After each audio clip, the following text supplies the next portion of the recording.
There's an old saying, when the mind knows enough, joy becomes easier to find. When the heart is not always reaching for more, happiness can stay a little longer. This sounds simple, but many people spend a lifetime learning it. There was once a young fisherman who found a small broken boat by the sea. He brought it home, repaired it, and from then on, he took the little boat out to fish every day. Some days, he returned with fish. Some days, the boat came back almost empty. But no matter what happened, he kept singing. His voice carried across the shore in the early morning. And every day, he looked bright and peaceful. Near that beach lived a wealthy couple who traded in fish. They lived in a large villa by the sea. They had money. They had business. They had more than enough to eat. But from morning until night, they were busy calculating. How much did they sell today? How much profit did they make? How many boats should they buy next? There was always something to worry about. There was always something more to chase.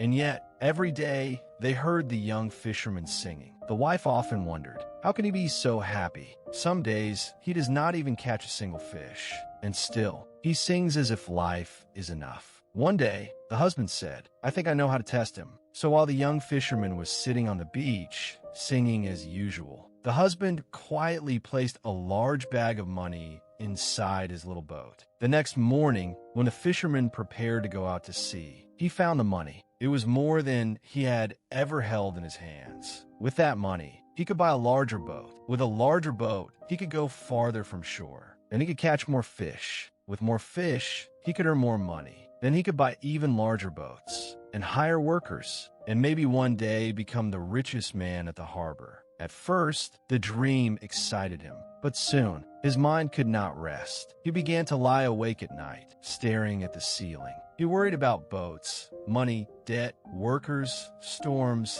and profit. Slowly, he forgot the songs he used to sing. People no longer saw the bright face they once knew. He wanted a bigger boat, but the money was not enough, so he borrowed more. And with the debt came pressure.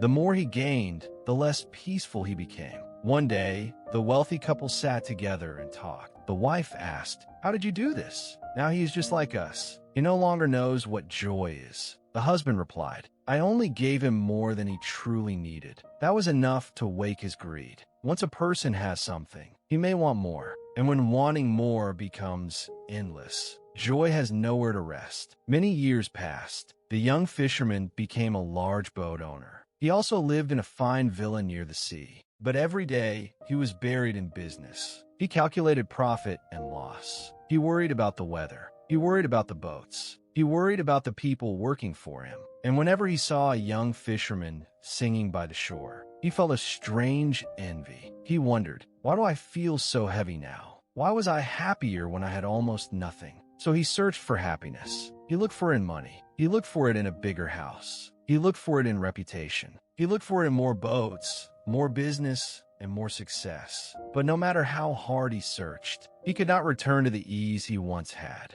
This is the quiet sadness of desire. We often think happiness is waiting somewhere outside us. So we chase, we compare, we blame life for not giving us enough. But sometimes the suffering is not brought by the world. Sometimes it is made by the hunger inside us. The ancients said that a person who does not know enough is like a snake trying to swallow an elephant. It cannot swallow it, but it also refuses to let go. In the end, it only torments itself. Life in the world can easily pull us into the current of fame and profit. We become busy. We become restless. We forget where the stopping point is. But a person can only sleep on one bed, no matter how large the house is. A person can only eat a few meals in a day, no matter how much land they own. And even if a river rushes past us with endless water, what truly belongs to us may only be one handful. So perhaps contentment is not laziness. It is not weakness. It is the wisdom of knowing what is enough. When we know enough, ordinary life becomes softer.